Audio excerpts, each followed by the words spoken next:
Oh les beaux jours, le podcast des frictions littéraires.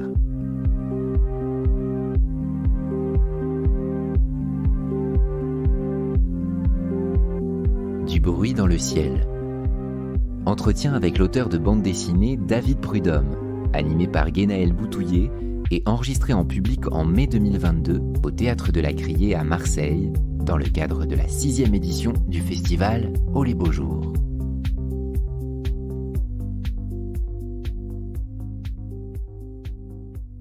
Je vous souhaite la bienvenue. Je suis très content d'accueillir David Prudhomme et de lui poser des questions pendant 1 heure, parce que, ne serait-ce que pour ça, quand on fait le métier qu'on fait, c'est parfois l'occasion de découvrir un travail que je connaissais un peu de loin. J'avais lu un album, mais sans forcément identifier. Et l'équipe m'a mis entre les mains Du bruit dans le ciel, et ça a été un grand plaisir de lecteur. Alors je suis, comme nous toutes et tous maintenant, aussi lecteur de BD. Enfin, on en a tous forcément déjà lu, hein. Il n'y a plus de choses tranchées comme ça.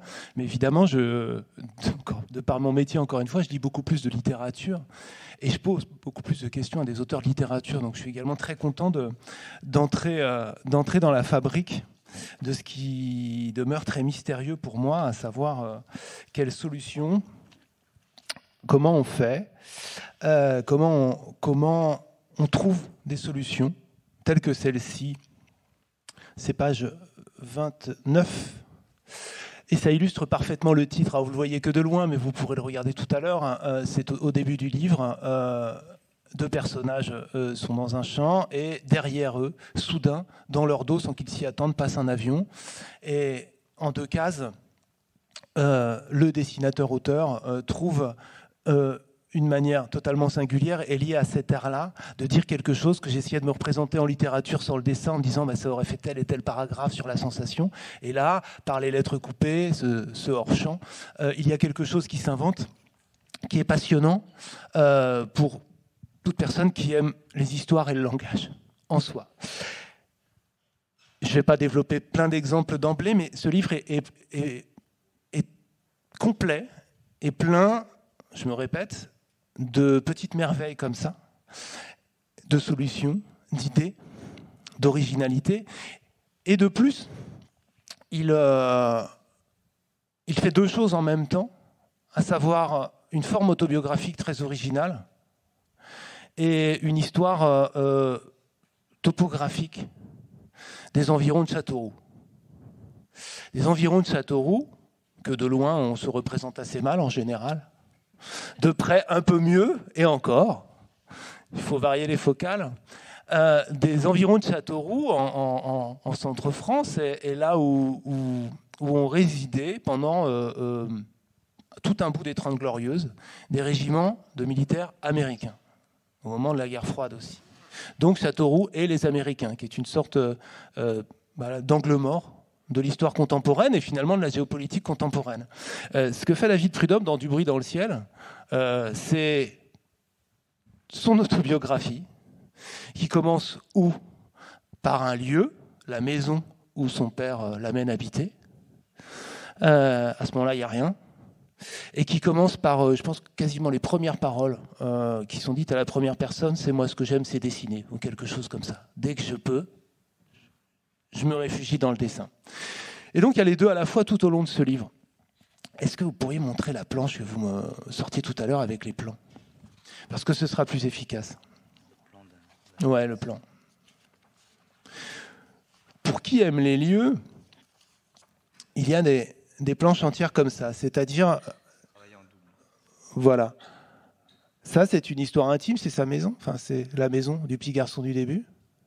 Et puis, c'est une histoire topographique.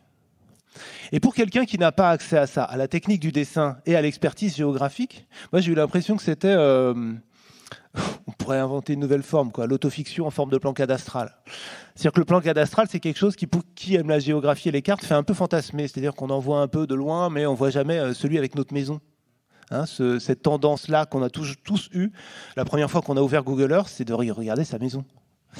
Eh bien là, il le réalise, et il le réalise à l'échelle de son histoire individuelle. Ce qui évidemment le concerne lui, mais nous donne quelque chose à nous tous. C'est donc une histoire individuelle et collective, Du bruit dans le ciel. Et c'est ça que je trouve totalement passionnant dans cet entrelacement de ces deux qualités-là propres. Hein. C'est l'histoire de David Prudhomme à la première personne. Il y a le personnage se ressemble beaucoup à la fin. Il y a même très volontairement, je pense, une affaire de photographie à un moment, un autoportrait en photo, pour accréditer le fait qu'on soit à la première personne et dans le récit. Mais c'est une histoire dont, en dépit de Châteauroux, dont je ne suis pas, en dépit des Américains que je n'ai pas croisés, dont, à titre personnel, je peux m'emparer aussi, générationnellement, mais pas seulement. C'est une histoire de la France de la deuxième moitié du siècle, et puis de toute une France non centrale. Pour ne pas dire exactement périphérique, c'est juste non centrale. Ni rebelle, ni banlieue, ni tout à fait campagne, ni voilà, une France du pavillonnaire qui s'est installée pendant ces années-là. Et il y a beaucoup d'autres choses dans ce livre. Et je vais enfin en venir à une première question. Puisque David, quand même, se tait en m'écoutant alors qu'il chante bien, donc c'est lui qu'on va écouter. La première question sera simple, c'est-à-dire, ce sera, David, le temps que ça a pris à deux échelles. Parce qu'on se doute bien que quelque chose, vous avez approchant 50 ans, approchant, approximativement 50 ans, voilà. C'est évidemment, on peut répondre sous l'angle, ces 40 années de vie qui sont racontées, puisque le narrateur a 10 ans au début. Et puis, il y a aussi le temps de la réalisation effective d'un travail, planche après planche. Est-ce que ce temps-là, il s'est dilué sur des années, ou est-ce qu'il y a eu un moment où le chantier a démarré à un instant T à un point A pour s'y consacrer entièrement? Comment ça s'est organisé, cette affaire? Comment ça s'est mis en place? Bonjour. Ça s'est mis en place, je crois que ça s'est mis en place sur à peu près 10 ans. À partir du moment où je lis la nouvelle dans la Nouvelle République, le journal local, de l'implantation possible d'un hub industriel chinois, enfin, à base d'entreprises chinoises à Grangeroux, à Châteauroux, enfin, vraiment au lieu dit où mes parents habitent. Et là, j'ai une petite alarme qui s'allume. Et je peux pas la raconter, mais je sens qu'il y a tout d'un coup un choc qui se produit. Et c'est ces moments-là de choc, justement, qui provoquent des étincelles et qui donnent peut-être l'envie de raconter des histoires aussi. Parce qu'en fait, le choc, il est celui de la campagne, qui persiste malgré tout, même si elle est bordée d'une rocade, même si elle est de l'autre côté, j'allais dire bloquée presque par une base militaire, bloquée à un autre endroit par la voie ferrée du Paris-Toulouse, et puis une zone industrielle aussi. Donc elle est quand même assez circonscrite et contrainte comme campagne, mais elle existe. Il y a des petites poches comme ça. Elle est celle de la vie familiale qui s'y déroule et une sorte de, j'allais dire, de fantasme peut-être, en tout cas un imaginaire familial qui se développe plutôt, qui est lié aux chevaux de mon père, à la relation justement, j'allais dire, aux animaux, aux voisins, un voisin particulier aussi qui représente une certaine France qui se fait de plus en plus rare, je pense. Voilà, une France pas passéiste, mais d'un autre temps. Et fantaisiste, pour le coup. Très lié à la nature, mais enfin, une nature paisible. Hein, c'est jouer avec les animaux, en réalité. Et puis, il y a aussi, comment le dire, l'irruption des Américains, la présence dans Châteauroux de cet imaginaire américain qui est né. Et tout d'un coup, à travers cet article, paf, le basculement géopolitique du monde qui s'annonce. Et donc je me dis, voilà. Donc j'ai surveillé en fait, j'ai fait une veille journalistique de la Nouvelle République, et en revenant régulièrement, parce qu'il y a ça aussi, il y a cet élément-là, quitter la maison familiale et revenir, ça, en partir, revenir à nouveau. Donc ça, c'est une chose que je pouvais pas raconter dès mon départ, finalement. Il faut peut-être avoir cette zone périphérique autour des 50 ans pour raconter cette espèce d'endroit où on a grandi. Je pense j'ai vu, c'est pas que je pense, j'ai vu d'autres dessinateurs de ma génération, même de mon âge, commencer à travailler ça au même moment. Donc je pense que oui, il y a un truc d'âge, enfin lié à l'âge, un retour comme ça. Mais je l'aurais pas fait s'il n'y avait pas eu cet élément-là politique, quoi. Ouais. Et ensuite, donc, le feuilleton durant et n'ayant pas vraiment de fin, je faisais des petits démarrages. Donc j'ai commencé un peu les petites séquences de souvenirs, en fait, c'est lié à l'intimité familiale qui servent à planter le décor. Je sentais qu'il fallait que je le raconte. Et en fait, je me disais, j'ai pas le choix. En réalité, je serai le seul témoin de cette histoire-là, et je la trouve digne d'intérêt. Enfin, pas la nôtre, pas celle de la famille, celle du territoire. Et j'ai attendu le confinement.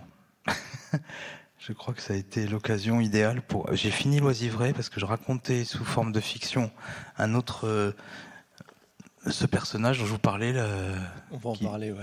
qui vit de rien, qui s'appelle, qu'on surnomme le shérif, de son vrai nom Roland Lépine, et il vivait dans Grangeroux, donc c'était un voisin très proche. Et cette histoire-là, bon, a été longue, encore peut-être plus longue à mettre en place que Du bruit dans le ciel, mais je l'ai fini juste avant le confinement, et après ça s'est enchaîné. Pour moi, c'est deux facettes d'une même, deux versants d'une même médaille, quoi. Et moi-même, je suis à réaction lente, quoi, à détente assez lente, on va dire. Et en fait, donc, ça fait 2 ans de réalisation à peu près, techniquement, de page à page, c'est ça, on confirme à peu près. Donc L'Oisivray, dont il est question, qui est apparu un peu 18 ans, par contre, celui-là. Celui-là a mis 18 ans, alors qu'il se déroule en une seule journée. Mais il est effectivement totalement différent. Mais partons du personnage, puisqu'il est commun aux deux. Et qu'il est absolument fascinant, formidable, drôle, étonnant. Et puis, j'aimerais partir de... Il s'appelle le shérif. Il a un chapeau sur la tête. Il a une allure incroyable. Enfin, ça donne des courbes qui sont un bonheur de dessinateur, une forme de sensualité improbable dans L'Oisivray. Et il est d'une originalité absolue, C'est une sorte de Pinocchio, mais dont le nez s'allonge quand il boit, je crois. Oui, c'est ça. À l'inverse de... Et il a quelque chose d'américain pour le coup. C'est-à-dire que lors d'une des premières rencontres, alors dans Du bruit sur la route, votre père, il est à cheval, vous êtes en vélo derrière, et on va voir le shérif, quoi. Ah, le shérif. Et donc, on est à l'échelle du gamin de 10 ans, on sait qu'il y a les Américains autour, et tiens, on va voir le shérif, et le père est à cheval en traversant la nationale. Et là aussi, il y a quelque chose qui percute entre l'imaginaire américain et à l'échelle d'enfant. C'est ça, et tout de suite, ces collages-là, je les ai tout de suite perçus, étant enfant, je pense. Enfin, à l'âge où je les ai... Le décalage entre ce territoire imaginaire et la réalité du lotissement qu'on traverse avec le bruit des sabots qui claquent sur le bitume, quoi. Et les lotissements, les volets fermés, l'ambiance propre au lotissement, qu'on peut fantasmer en village western si on veut, mais enfin qui reste un lotissement. Et si à partir du moment où on le voit comme tel et qu'on va voir un shérif en sachant qu'il y a des Américains, il se passe tout de suite quelque chose. Et ce goût-là, je crois, des collages drôlatiques m'intéresse depuis toujours, quoi. Alors c'est des pas de côté, on peut appeler ça des petits pas de côté, en fait, par rapport au moment qu'on vit, en réalité. C'est peut-être juste extraire avec, peut-être depuis toujours, cette envie de les poser sur papier, de garder trace de ces moments-là, en fait. Donc ça doit être concerné, pareil, de la même manière les écrivains. Enfin, oui, on écrit en dessinant, ou on dessine en écrivant. Je pense qu'il y a, de manière particulière au dessin, cette idée de la trace qui est très présente, parce que c'est une des dernières pratique où on a la graphologie d'un auteur, et c'est ce qui en fait la tendresse, c'est ce qui permet d'accepter la subjectivité d'un reportage, ce qui n'est pas le cas, mais enfin d'un éventuel reportage. Il y a une forte mode de la bande dessinée de reportage où on tolère une subjectivité incroyable alors qu'on la dénigre chez les journalistes souvent. On l'accepte de la part de dessinateurs qui ne sont pas journalistes, qui n'ont pas cette formation-là, mais il y a une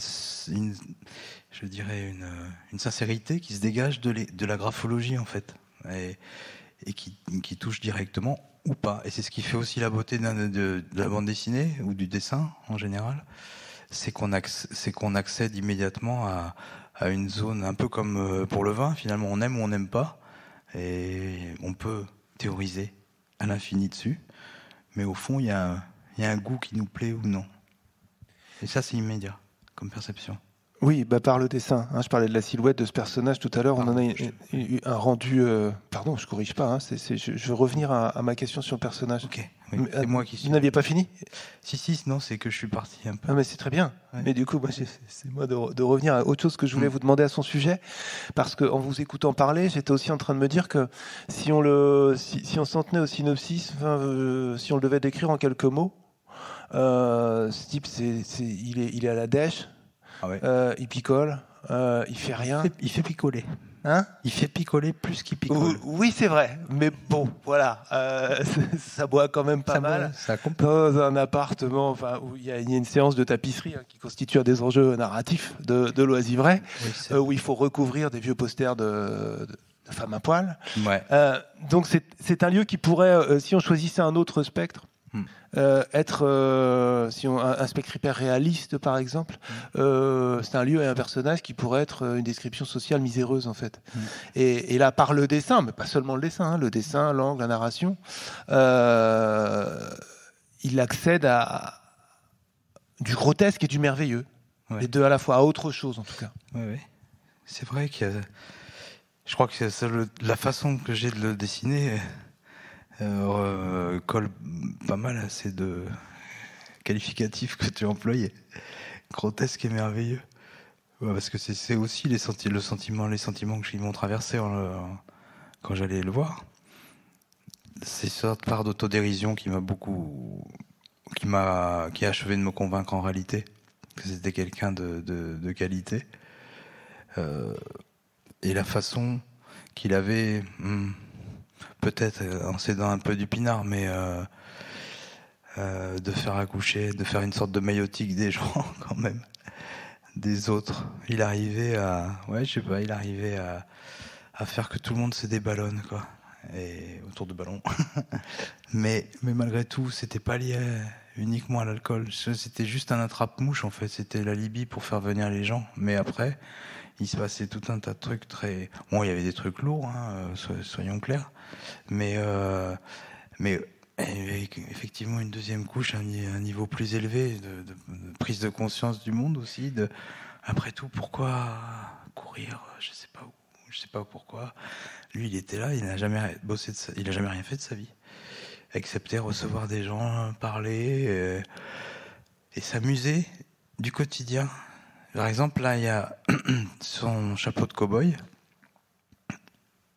qui lui venait, lui-même ne savait plus d'où, enfin, sûrement offert par des amis, mais quand il arrivait, il le posait sur une citrouille qu'il avait installée sur son frigo, qui était pourri. Enfin, c'était un truc dégueulasse. Mais il y avait une éternelle citrouille qui était là, il mettait son chapeau. C'était une forme de caricature immédiatement posée là, comme une forme. Alors, déjà vous avez le chapeau, la citrouille qui est la tête et le corps, le frigo dégueulasse, tout. Enfin, il y avait un truc. Il avait un corps aussi assez difforme. Donc non, c'était vraiment tout de suite. Il posait le personnage immédiatement et petit à petit, pam, pam, pam. Il alignait tout le monde, quoi. Mais il s'oubliait jamais, quoi. Et bon, c'est ce que les gens venaient chercher. Ils venaient chercher, voilà, l'occasion d'être recadré. Mais il m'avait à la bonne, alors ça aide, parce qu'il aurait pu m'assaisonner aussi. Hein. Et là, je l'aurais peut-être moins aimé, évidemment. Mais il avait tout, mon grand-père, mon père et moi, il nous avait à la bonne. Quoi. Donc, sacré. On aime bien qu'on nous aime quand même tous un peu. Donc, donc j'y suis allé plusieurs fois. Et il jouait avec les animaux en permanence, c'est-à-dire il dressait des chiens à ramasser, des cochons d'Inde qu'il avait, et il libérait les cochons d'Inde et le chien lui ramenait les cochons d'Inde, et après il peignait des colombes, bon ça faut pas le faire, mais avec des restes de peinture, parce qu'il trouvait ça plus joli, enfin tout était comme ça. Il avait des furets aussi. Il y a la fausse tomate aussi, oui, voilà. Hein ? La fausse tomate aussi. La fausse tomate, ouais, ça, enfin bon bref, s'amuser du quotidien, allumer le quotidien comme ça, et ça, cette fantaisie-là, c'est encore la dernière couche pour moi. Parce que le but ultime, c'était celui-là. Savoir s'amuser de tout, voilà, trouver le petit détail qui va faire que la journée est belle, quoi. Voir la vie. Et donc, il y a un bel hommage à cette personne devenue personnage. C'est à la fois pleinement un hommage, hein, quand je parlais des différentes qualités propres à cette bande dessinée, et puis en même temps, c'est, si j'ose dire, un moyen ou un véhicule.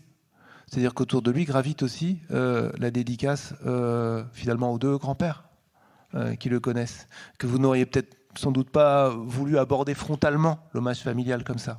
Non. Alors que, si l'on regarde l'introduction, j'y pensais tout à l'heure quand je parlais des lieux, c'est littéralement un texte de transmission des lieux et à votre fils, puisque les premiers plans, c'est rétroviseur, vous êtes en train de décrire ce qu'on...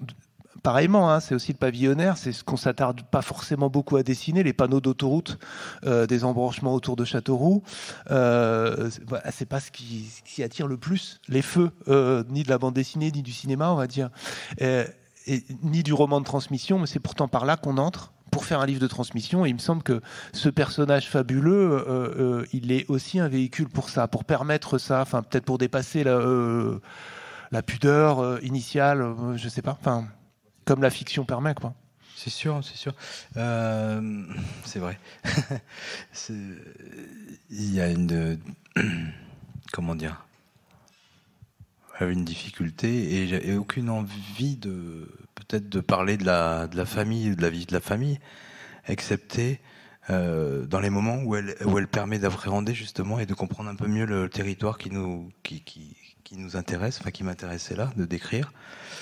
Et donc toute la bande dessinée est conçue avec, le bruit dans le ciel, elle est conçue avec des moments où je suis soit avec mon père, soit avec Roland le shérif, soit avec mes grands-pères, un peu ma mère, mais moins parce qu'elle était moins concernée par l'extérieur, et donc avec ces hommes-là qui eux arpentent un peu, ou me forcent presque à arpenter le territoire et à comprendre où je vis.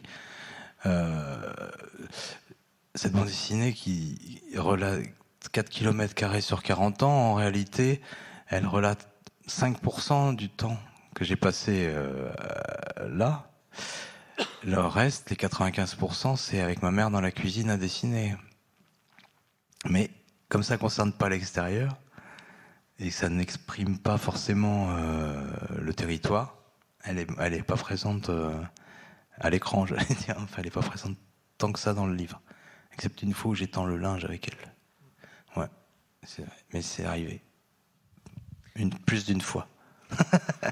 Parmi tous les détails qui constituent un ensemble, il y en a plein qui peuvent être signifiants selon d'où on les regarde. Et il y a un insert de couleur. Hormis quelques photos à la fin et les extraits de la Nouvelle République qui sont partiellement en couleur, il y a un insert de couleur avec une tragicomédie, enfin une mésaventure tragique, comique, avec une mob. Et je me suis dit, pourquoi la couleur là, juste sur la fourche de la mob? Je ne vais pas vous la chercher, vous la trouverez. La couleur peinte, c'est le seul, littéralement, c'est le seul moment. C'est vrai que c'est étrange. Je me suis questionné longtemps, savoir est-ce que je le mets ou pas. Et je crois que je voulais appuyer en mettant l'effet de couleur, la volonté que j'avais eue à posséder cette mobilette avec laquelle j'ai fait 2 mètres. avant de m'écraser devant toute la famille dans les salades du voisin, en voulant monter comme un cow-boy, pas tous les cow-boys, comme les cow-boys de cinéma qui montent les cascadeurs, quoi, qui montent pendant que le cheval est déjà en train de galoper. Et je me suis loupé. Et, tout simplement, j'ai accéléré j'ai poussé la poignée des gaz, la mobilette m'a traîné. Elle est partie par-dessus 2 rangs de parpaings dans les salades du voisin. Et là, c'était la mobilette de mon grand-père que j'avais repeinte, donc à la bombe. C'était la petite touche artistique dont j'étais très fier et qui allait me permettre de déambuler dans Châteauroux et de dire à Châteauroux, tu peux trembler. Voilà le nouveau Gérard. Et puis donc c'était comme j'appelle ça un gai treillis. Alors rouge, bleu, jaune. Ouais, c'est ça les primaires, quoi. Couleur primaire. Tac, à la bombe. Ouais, des taches de bombe, quoi, comme ça, des taches de rouge, de jaune. Et ça symbolisait quelque chose de fort pour moi. Ouais, il y a un lien. Si j'appelle ça un gai treillis, c'est pas un hasard, parce que c'est peut-être lié à la base qui résonne encore, les militaires, tout ça. Puisqu'il y avait quand même encore des militaires français là, à ce moment-là. Et puis voilà. Et alors là, je raconte cet épisode-là parce que ça montre que je vais pas justement sortir de Grandjou, en réalité. Ça aurait été le moyen, la couleur, le moyen de sortir un peu, mais non. Littéralement, encore une fois, le mystère que c'est pour nous. Raconter des hontes comme ça. Oui. Ça, c'est sympa à faire. Il y en a, je vais y revenir. Il y a un autre. Elle me fait penser à une autre, là, en direct, dont je voudrais parler, mais je voudrais poser une question de dessin. Encore une fois, je vous laisse le regarder tout à l'heure, le gag, mais moi, il m'a fait penser, pour prendre un exemple aussi connu que possible, mais Gaston Lagaffe, par exemple, il y a des scènes. Moi, je me rappelle d'une scène de Gaston Lagaffe où il s'endort en marchant. Je l'ai regardé longtemps en me disant quel prodige, moi qui ne dessine pas, de pouvoir parvenir à nous faire rire par le dessin comme ça. Et est-ce qu'il y a ce plaisir-là à l'envisager ? C'est-à-dire, évidemment, vous revivez la honte de la mob en disant je vais en faire un truc drôle, mais il doit y avoir un plaisir particulier avec cette histoire de mouvement qui produit du gag à le dessiner. J'ai envie de dire mon fin. Oui, bien sûr. Bien sûr, c'est là le défi, il est là. Après, le plaisir de dessinateur, il est là justement dans quel moment choisir de cet accident. Enfin, oui, puisqu'il est drôle, il est pas dramatique. Enfin, il est juste, non, il est pas dramatique. Et voilà. Donc là, c'est le travail de la séquence pure et dure et de la transcription du mouvement. Donc on peut imaginer une infinité de solutions, ce qui est bon. Il faut donc trancher. La bande dessinée, c'est un travail qui nécessite sans arrêt de retrancher et de juxtaposer les morceaux choisis. Donc c'est un travail, pour moi en tout cas, qui se fait à la pincette, quoi. La pince à épiler presque. Et ce qu'il y a de formidable, c'est qu'une fois qu'on a même, imaginons qu'on travaille une séquence, on a donc déjà le choix de l'angle, particulièrement sur cette séquence-là. Donc, qu'est-ce qui va être le plus dynamique ? Il y a des solutions, on va dire, clés en main qui existent, mais bon, ça m'intéresse pas d'appliquer, puisque je veux retranscrire des sensations, des ressentis. Donc, imaginons le bon cadrage, la bonne focale, la bonne distance par rapport à l'élément qui est à dessiner. Voilà. Et comment on va l'accompagner par le trait lui-même. Donc ça, c'est un truc qui peut, dans mon cas, devenir maladif. C'est-à-dire que je vais refaire 20, je sais pas combien de fois. Autant que nécessaire, peut-être, comme un danseur apprendrait. Une fois que je suis pas forcément sûr de ce que du choix final, mais mettons que je décide de m'arrêter sur une vue de cette mobilette et du garçon qui est en train d'essayer d'enfourcher. Je vais la crayonner, la suggérer, et ensuite je vais devoir l'ancrer. Peut-être que je peux même tout d'un coup l'ancrer immédiatement. Et puis, comment est cette jambe ? comment elle s'articule avec l'autre, est-ce que je peux... Alors je refais ce geste, jusqu'à ce je le connaisse par cœur finalement. Et il est possible qu'au bout de X tentatives, j'arrive à un résultat qui me semble à la fois ne pas tomber dans un maniérisme, parce que ça c'est l'écueil. Et à force de connaître une forme, on va vouloir préciser des petits détails qui font perdre l'élan de ce qu'on veut raconter, de ce qu'on veut montrer, ou bien être finalement plat parce qu'on n'est plus dedans. Donc ça c'est l'autre écueil. Donc il faut revivre la sensation première, l'image qu'on veut montrer, tout en ayant cette fois une justesse de trait. Et puis il est possible, au bout de tant de tentatives, que je me dis j'y arrive pas. Pourquoi j'y arrive pas? En général, c'est que le cadrage est pas bon. Et c'est là qu'il faut reprendre et se dire ça c'est pour une case. Donc après il y a la juxtaposition avec la case d'après. Et puis quel est le cadrage qui va mieux? Coupé dans mon élan. Quel est le cadrage qui va le mieux? Quel est le cadrage qui va accentuer le mouvement qu'on est en train de décrire? Et bon, voilà, le même processus peut se répéter éventuellement, mais enfin, à un bon moment, on arrive à avoir une séquence quand elle tient et qu'on a l'impression qu'elle tient. Ce qui m'est arrivé là, j'ai changé, pas dans celle-là parce que c'est pas possible de changer véritablement le mouvement d'une jambe qui enfourche une mobilette. Mais il m'arrive là c'est dans l'écriture du commentaire que j'avais fait, et ça c'est la couche ultime où parfois on séquence voilà, on se dit tiens, j'ai ce commentaire là, ce texte off ou cette bulle, elle est nécessaire pour la construction. Et puis en fait, une fois que le dessin est fait, on la trouve redondante, ou elle alourdit la lecture, ou elle ralentit la lecture simplement, donc elle peut sauter tout simplement, alors que c'est peut-être la phrase qui a amené la séquence en fait. Et là, en l'occurrence, je crois que c'était, si je revois, c'est pas loin d'ici. Quand est-ce que je tombe? Je sais plus trop non plus. Et il me semble qu'il y a un moment où je disais. Oui, enfin, je parlais, je crois,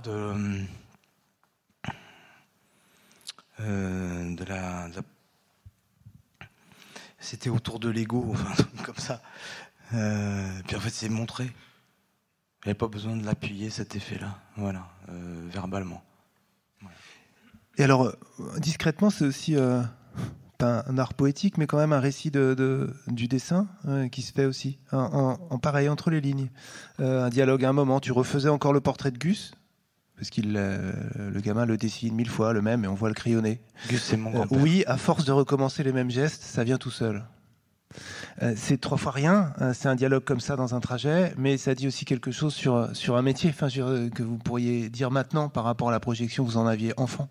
Oui, c'est ce que je viens de décrire là. Et après, par contre, je me semble que mon père me dit, mais alors, tu détestes le jardinage? Voilà, finalement, ce que tu détestes dans le jardinage, en dessin, j'adore ça. En dessin, ça passe. Donc, c'était pour le dire. Mais parce que... Et mon grand-père, Gus, je l'ai représenté dans plusieurs albums sans dire que c'était lui. Bon, là, maintenant, on le sait. Mais on pouvait imaginer que c'est un personnage récurrent, une figure que, comme on a un héros qui revient, comme Gaston Lagaffe revient, et bon, le shérif, c'est pareil, je l'ai mis à toutes les sauces, je l'ai mis plus ou moins réaliste. Ma première série s'appelait Ninon Secrète, était un truc de mousquetaire en 1648, au moment de la Fronde. C'était plutôt réaliste, et j'avais le duc de Beaufort à dessiner, et je me suis inspiré du shérif, voilà. Parce que le shérif, j'ai voulu tout de suite le dessiner presque dès que je l'ai connu, j'ai cru justement que ce serait mon Gaston Lagaffe. Vraiment. J'ai vraiment cru que c'était... Je tenais là à la série qui allait me tenir jusqu'à la fin de mes jours. Et en fait, j'ai fait tellement de recherches, je voulais être à la hauteur de la réelle personne. sans arriver à m'être convaincu du ton humoristique que j'employais. J'étais pas mûr, j'étais peut-être trop lourd, trop machin, trop ci, trop ça, pas assez, tout ci. Le dessin, c'est pareil, il avait des variations énormes, ce qui fait que je me retrouve avec 1 mètre de papier, comme ça, sans avoir véritablement commencé à dessiner les premières planches de ce qui deviendra l'Oisivré. Et entre-temps, j'avais fait des versions pluralistes, voilà. Donc Beaufort, le shérif, avec mon grand-père Gus qui revient dans un album que j'ai fait avec Pascal Rabaté qui s'appelle La Marie en plastique en 2005. Voilà, et c'est des figures que c'est vrai que j'ai tellement remâché enfant en fait, je les ai complètement dans la main. C'est vrai, c'est des gestes qu'on n'oublie pas. C'est comme le vélo ou peut-être la mobilette pour ceux qui en ont fait. Je sais pas. Pour ceux qui ont dépassé le pâté de maison, voilà. Et j'ai retombé sur cette page en cherchant ça, et je suis tombé sur les premiers inserts de Nouvelle République. Le premier, c'est Du bruit dans le ciel du Berry. Enfin, le deuxième, c'est du... Voilà, donc ça fait écho avec le titre. Il se trouve qu'ils sont beaucoup plus récurrents dans la deuxième partie, ou à l'âge adulte, en somme, hein, après l'enfance. Et dans la deuxième partie, le premier d'entre eux, c'est un concours de BD ou de dessin que vous gagnez. C'est une petite gloire familiale.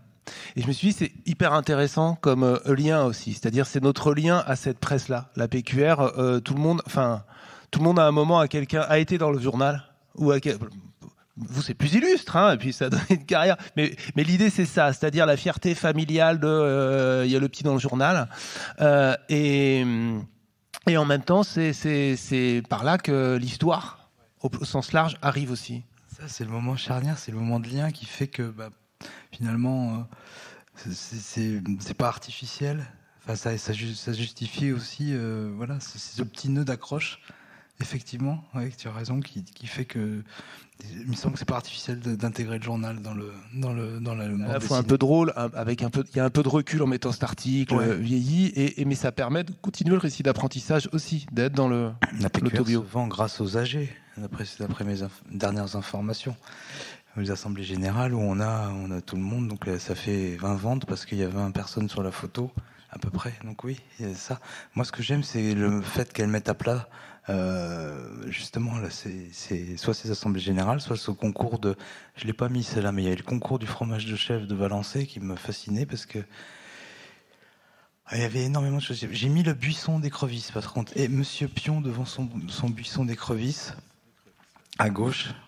Voilà, et à côté de ça, on va avoir des nouvelles internationales. La BD à Gare du Nord, à l'époque, on avait ça. La météo, voilà, toutes sortes de nouvelles. Le DOP du coin. Non, oui, voilà. C'est la mise à plat de tout ça, et qui fonctionne comme aussi ma cervelle. Une sorte de juxtaposition et de mise en rapport de tous ces éléments de niveaux différents. Et l'architecture et tout ça, dans le sein d'une bande dessinée, ça me passionne, quoi. Donc voilà, le seul petit hic, c'est qu'on a dû flouter les visages à la toute fin. Voilà, parce que nous sommes dans une époque où on ne peut... Le droit à l'image est ce qu'il est. Ce sont des photos qui, malgré tout, peuvent être sur Internet, et qui ont déjà été publiées dans le journal, mais qui, malgré tout, font craindre au journal un éventuel problème. Donc, pour qu'on ait l'autorisation de les publier à nouveau, donc il fallait flouter les visages. Enfin, flouter. Oui, puisque ce serait réutiliser l'image dans un cadre commercial, puisque le livre se vend. Je pense. Et alors, excepté pour les hommes politiques et les Chinois. Et alors là... C'est quoi cet argument raciste? Parce qu'ils ont tous la même tête? C'est quoi ces histoires? Argument qui nous a assis. Et en parlant et du roman de formation qui commence à ce moment-là et de l'auto-ironie, il y a quelques pages savoureuses sur vos pires looks des années 90, quand vous êtes émancipé, êtes allé au Beaux-Arts à Angoulême et démarré la BD. Et c'est vrai qu'elles sont absolument croquignolesques parce qu'il y a des trucs... voilà. Et ça, c'est de la douce auto-ironie. C'est-à-dire que c'est à la fois se faire défiler ah bon quelque chose qu'encore une fois que nous on ne saurait pas faire. On retombe sur des photos mais il n'y a pas l'ensemble, et effectivement il y a des choses audacieuses, hein. Et notamment ce que Roland prend pour t'es en cavale, qu'est-ce que tu fais en pyjama? C'est ça. Voilà, c'est pas ça. Il y a plusieurs choses à la fois. Il y a l'ironie dont on parlait, et puis aussi quand même le chrono d'une époque, quoi. Parce que ce sont des looks, les cheveux longs, les rastas, etc. Ça dit les années 90. Ça. Vraiment, hein, loupez pas ça. Il y a des couvre-chefs extrêmement. Ouais, péruviens, je pense. Hein. En tricot, là. Toutes sortes de formes de pantalons. Un truc, une veste. Ouais. En faux poil, torse nu. Il y a de tout. Il y a des bandanas, passant de Agassi à je ne sais pas qui. Ouais, non, c'était. Je m'amusais beaucoup avec mes cheveux à l'époque. Et puis, j'avais déjà. J'ai trop joué, peut-être. Et. Ouais, c'est ça. C'était le goût de la mode. Mais y compris ça, pour le coup, c'est un détail dont vous riez là, mais effectivement, ça dit le passage du temps, c'est tout bête, quoi. C'est-à-dire que là, il y a énormément de cheveux dans les années 90, pour le coup, on les voit vachement. Ouais. Et on vous voit en gros plan avec vraiment le crâne vraiment lustré ensuite. Ah oui, quelque chose qui dit j'ai vieilli, quoi. Bah oui, c'est sûr. C'est... Par le dessin. Voilà, c'est vrai. Mais enfin, je me coupe les cheveux assez tôt. Oui. Je me rase en 92. Oui.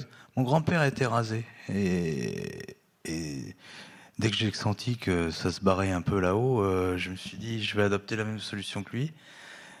Et voilà. S'il n'avait pas été rasé, je sais pas ce que j'aurais fait, comme j'aurais inventé comme couvre-chef. Je serais pas où je serais allé chercher un chapeau. En Afghanistan, j'aurais pu faire n'importe quoi, je pense. Mais là, bon, il m'avait donné la solution. Ouais. Et ouais. Il y a ce moment de l'armée aussi qui est tétanisant. Ouais, tout ça. Donc, ce qui est drôle, c'est qu'au moment où je revois Roland, là, cette séquence où il me dit t'es en pyjama, t'es en cavale, ou je sais pas quoi. Alors, c'est vrai que alors là, on était dans une. C'est des trucs un peu indiens, des camailleux de gris bleu, tu vois, des rayures comme ça. On était entre la tenue effectivement de prisonniers autour de camp, enfin, ou bien de pyjama, c'est vrai, et avec des sortes de rangers. Et je sortais juste de l'armée. Mais elle est tout à fait exemplaire, cette case. Réformer. Donc sortir habillé en prisonnier presque en étant réformé de là, c'est voilà. Mais elle est exemplaire aussi de la rythmique dont on parlait. Sa réplique, c'est précisément, et il se tient comme ça, comme lui seul peut se tenir. T'es en cavale ? Qu'est-ce que tu fais en pyjama ? Et en même temps, il juge pas. L'instant d'après, il continue à parler. C'est-à-dire qu'il a l'habitude de fréquenter assez d'Olibrius et de pas être dans le jugement. Ouais. Donc voilà, il y a une vanne. Ouais, il y a une vanne. Mais il accueille. Ouais, c'est ça. Et il y a autre chose à cet endroit-là dont j'aimerais vous faire parler parce qu'on a parlé un peu de dessin. Et pour moi, je parlais de rythmique à cet endroit-là, mais dans la rythmique, mais pas seulement, le texte est hyper important dans ce que j'ai lu de vous. C'est-à-dire qu'il y a des passages entiers, et Dieu sait qu'on a passé du temps à essayer de détailler la qualité du dessin, mais où le texte pourrait sortir et exister par lui-même.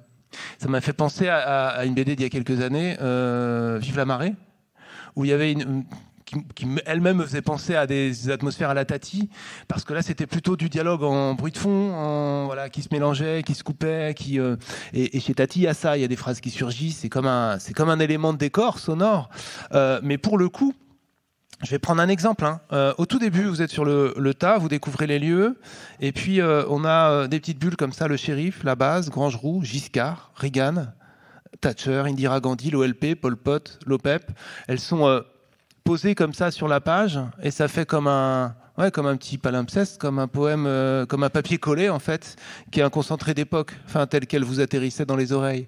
C'est-à-dire que c'est pas au hasard, enfin c'est là il y a une écriture qui évidemment est insérée dans le dessin, mais qui est du texte en lui-même. Merci. Non, c'est des sonorités. Je dis, c'est des sonorités qui me frappent et qui font que il y a même un chemin particulier des bulles dans une page de bande dessinée. C'est aussi ça qu'on dessine. Il y a le texte, mais le texte lui-même doit être manuscrit. Donc lui-même, il est un dessin. Pour moi, c'est quelque chose d'important. D'où le problème des traductions parfois, ou où le texte devient tapuscrit, donc il n'est plus de la même main que celle du dessin. Or, il y a une fusion qui est importante, je crois. Voilà, même la forme et l'espace pour moi, de la bulle et le blanc dans lequel le texte respire est extrêmement important. Il doit être, je le dose, le surdose, je le calibre véritablement. Je prête une énorme attention. J'essaye au maximum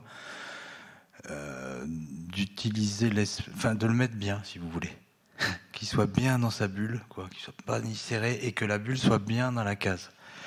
Et qu'ensuite on circule avec des jeux plus ou moins amusants. Ça m'est arrivé, je dirais à l'extrême, ce travail-là dans une bande dessinée qui s'appelle Mort et Vif, où on avait un chemin de bulle qui devait être tout droit, sans aucune hésitation pour le lecteur, alors que pendant ce temps-là, se déroulait dans le dessin une autre narration qui était celle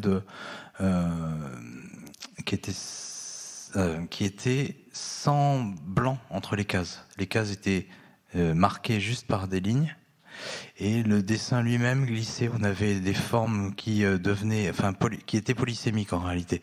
Donc un même trait pouvait tout d'un coup dans une case signifier une route, puis le bord d'une voiture, voilà. Et on glissait de l'un à l'autre comme ça. Donc une forme dans le dessin très glissante parce que le personnage principal avait des problèmes de perception. Il avait même des hallucinations visuelles. Et il était embarqué dans une histoire qui l'attirait à toute force. Donc ça, ces temps-là. Et ça, c'est un dosage super à travailler en bande dessinée. Comment on arrive à doser le temps de la lecture des bulles, quand est-ce qu'on va lire l'info du dessin, quand est-ce qu'on va lire la bulle. Il y a des gens qui n'y arrivent pas parce qu'ils ont peur de se tromper. Mais en réalité, même si on se trompe, en fait, c'est pas très grave. Puisqu'on doit lire une bande dessinée à son propre rythme. Et je veux dire, les grands succès de bande dessinée, en fait, c'est des moments où le lecteur, finalement, il n'a plus le temps de prendre son temps. C'est les page turners, on va dire, l'équivalent en littérature. Et c'est une manière de narrer que je trouve, formidable aussi, véritablement. Mais il y a aussi toute une autre approche qui peut être celle de laisser un peu le volant. En fait, au lecteur ou à la lectrice. Décider d'aller haut, prendre. Ce que je me disais, c'est que techniquement, ça doit échapper au schéma traditionnel classique. C'est pas possible d'être dans scénario, storyboard, etc. Il y a des espaces d'interprétation, des solutions qui viennent et du texte et du dessin et de la composition. Est-ce que du coup, ça peut se faire à plusieurs, ou alors dans ces cas-là, uniquement avec. Ça doit être difficile, mais à minima avec un scénariste qui est aussi dessinateur, parce que vous pouvez pas juste. Si, pour le cas de Mort et Vif, je crois que j'ai un peu volé l'histoire, j'avoue. C'est parce que j'ai eu cette illumination de la narration graphique, et je pouvais plus l'abandonner une fois que j'avais ça dans la tête. Je pense que j'avais peur de montrer au scénariste là, j'avoue. Par ailleurs, quand on a travaillé sur Vive la marée avec Pascal, on a découpé directement en dessin. Pascal Rabaté. Là, quand je suis tout seul, je fais du découpage directement, comme Hergé le faisait. Mais tout est toujours possible, en fait. Et à partir du moment où on a la conception dans une histoire courte que je viens de faire dans un collectif qui s'appelle Les Représentants, j'avais une mise en scène de dialogue dans un appartement bourgeois à faire. Où les gens sont assis, on a deux couples, les hommes sont face à face et les femmes dans le canapé. Ça, je l'ai imaginé après, mais non, c'était décrit comme tel. Et je dis, mais alors, le truc, c'est que ça se déroule le soir du résultat d'élection de 1995. Et pendant tout un moment, je trouve le texte est super, c'est très bien écrit. Mais qu'est-ce que je fais? Où je mets le dessin? Est-ce qu'il y a besoin de rajouter du dessin à ça? Et tout d'un coup, je me dis, putain, pardon. Le débat Chirac-Jospin, c'est 95. C'est une scène de débat, donc je vais mettre en scène le débat. Et à partir de ce moment-là, ça a été un jeu phénoménal. Donc j'ai regardé le débat sans le son, les 2 heures de débat Chirac-Jospin, et j'ai fait des arrêts sur image sur les attitudes de l'un et de l'autre, et Guillaume Durand et Alain Duhamel, qui étaient les 2 femmes. Et puis voilà, et après, ça déroule tout seul. Et on a une complicité, à la fois moi, j'ai un truc ludique, et une idée de mise en scène, du coup, parce que ça pose les choses, ça même l'angle du dessin, enfin, il est déjà posé, tout se résout en fait, comme ça, et c'était pas, donc, le texte préexistait véritablement. Donc je crois que c'est toujours possible. Après, il faut se donner le temps de pas rentrer dans des schémas. Mais c'est aussi ce qui se passe, et c'est bientôt une de mes dernières questions que je ne voudrais pas louper. Vous parliez du collectif, dedans il y a Sébastien Vincent. Ouais. Moi j'ai souvenir d'un Jugé Pétain qu'il a fait il y a quelques années, qui m'avait impressionné pour ça, parce que c'est les minutes du procès Pétain, donc quelque chose de très ingrat comme matière, documentairement intéressant, mais pas facile à... Et il avait trouvé un moyen de l'animer, en fait, de relancer l'attention du lecteur. Et bien là, je pense que c'est ce qui se passe aussi, c'est-à-dire que l'histoire intime, elle compte pour elle-même, mais elle compte aussi, c'est toujours ce petit jeu de bonneteau là, pour nous faire passer l'histoire de Châteauroux très sérieusement. C'est-à-dire que là, on l'a pas redétaillé, puisque c'est dans le livre. Ce serait reproduire ce qui est très très bien raconté dans le livre, parce que du coup, c'est quand même très précisément raconté aussi. Hein, au-delà des astuces qu'on évoquait, elles servent à un moment à poser en plan, où il y a des histoires de lieux, ce qui s'est passé là. Donc ce qui s'est passé avec les Américains, point 1.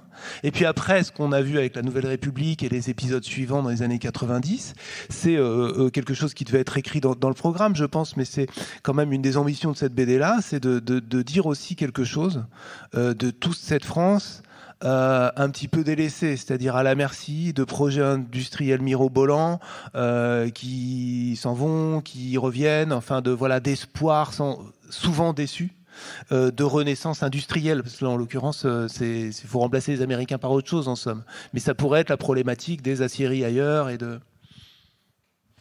Je pense même qu'il y avait le même type de projet en Lorraine, qui s'appelait Terrain Lorraine, avec des Chinois, des entreprises chinoises, mais effectivement, on peut les multiplier à l'infini. Il y a des endroits, des territoires qui sont partagés, dans le sens où ils sont...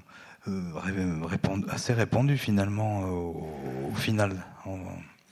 Et l'histoire intime permet du coup de raconter cette histoire sociale aussi, quoi, les deux. Ouais, nous sommes que les véhicules, et nous sommes des véhicules, et je pense qu'on peut le lire comme tel aussi, se dire, mais enfin, parce que je ne raconte que des petits éléments de nos vies, de ma vie familiale et des voisins qui n'ont aucune incidence, mais qui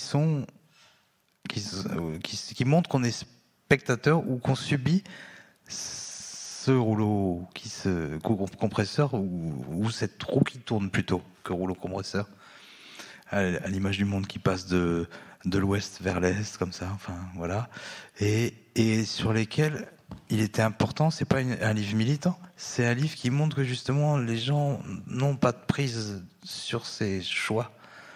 En réalité, il y a des endroits où le militantisme peut arriver à freiner ou arrêter ou faire changer de direction un projet. Mais souvent, là, enfin en tout cas c'est le cas à Châteauroux, il n'y a pas eu une mobilisation intensive et donc le truc s'est déroulé, voilà. Et il est mort je révèle le truc, mais il est mort de sa belle mort un peu. Et par faute de capitaux ou de combattants, on ne sait pas vraiment en réalité.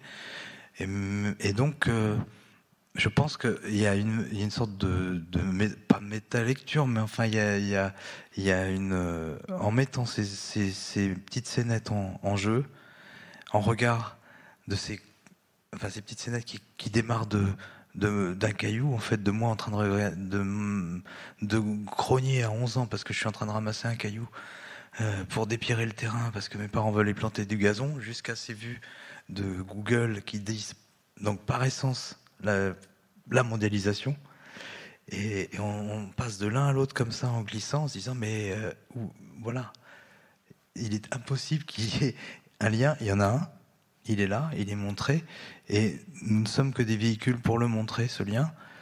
Mais voilà, c'est pas, je pourrais c'est les fameux, voilà, c'est pas la goutte d'eau, mais c'est les sauts de cailloux à l'infini c'est Sisyphe un peu. Et donc, au final, les personnages, la famille que j'ai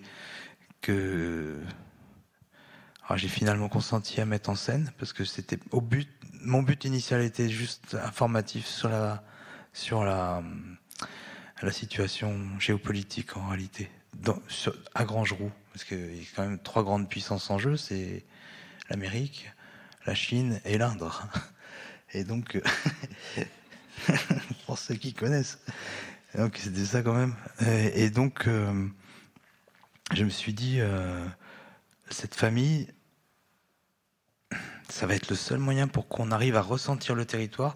Il faut qu'on ait une préscience du territoire avant ces changements, parce que sinon ça va être un petit reportage comme ça, mais on n'aura pas. Ce qui me semblait très important, c'est l'envie de transmettre quand même la tendresse pour un territoire, pas forcément pas l'attachement des imbéciles heureux qui sont nés quelque part. Juste essayer de transmettre ça, parce que c'est une notion qui est extrêmement difficile à transmettre. On a tous des souvenirs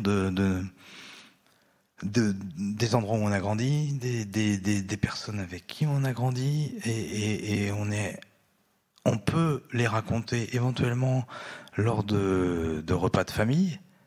Et imaginons que des gens qui ne l'ont pas vécu, les enfants par exemple, ou d'autres personnes qui n'ont pas réellement ces sensations en mémoire, entendent les mêmes histoires, nanana. Bon, mais en fait, ils ne retiennent que les mots. On peut jamais transmettre les sensations profondes qui sont ancrées au sein de nous.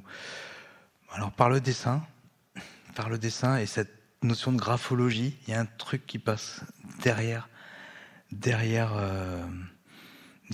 au-delà des mots, et qui touche des sensations. Donc c'est ça que j'ai un peu essayé de réactiver, même chez des gens qui connaissent pas le territoire, pour finalement arriver à ce que j'appelle un néologisme dont je suis assez content, une autopographie. Bonsoir. Parfait. Il est quasiment l'heure. Il nous reste 3 minutes. Je vous en laisse un morceau quand même. Peut-être une question du public. Il nous reste 3 minutes, si je calcule bien. 16h56. Évidemment, ça n'est pas, vous n'y êtes pas requis. C'est juste, je vous ouvre la porte. Mais par ailleurs, il y a une séance de dédicace dans la foulée, dans le hall.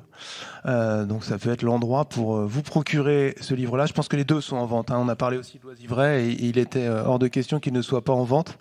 Honnêtement, ça vaut le coup d'acheter les deux. Et puis, merci beaucoup, David. Merci, Guéna. Merci pour ces livres et puis pour vos mots. Merci de votre attention.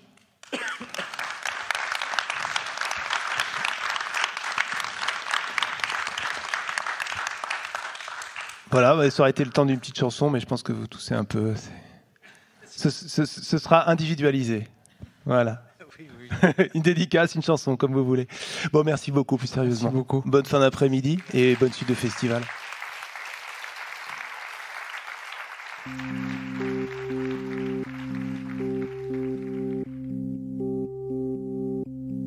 Le festival Au les Beaux Jours remercie David Prudhomme et Guénaël Boutouillet qui a animé cet entretien. Et merci à toute l'équipe du Théâtre de la Criée qui a accueilli le festival. Les références bibliographiques de l'auteur sont disponibles dans le descriptif du podcast. Pour ne manquer aucun épisode des Frictions littéraires, abonnez-vous à ce podcast sur toutes les plateformes habituelles. La 7e édition du festival Au les Beaux Jours aura lieu du 24 au 29 mai 2023 à Marseille. Montage Clément Lemarié. Voix Nicolas Lafitte. Musique The Unreal Story of Lou Reed by Fred Nefché et French 79. Un podcast produit par Des livres comme des idées.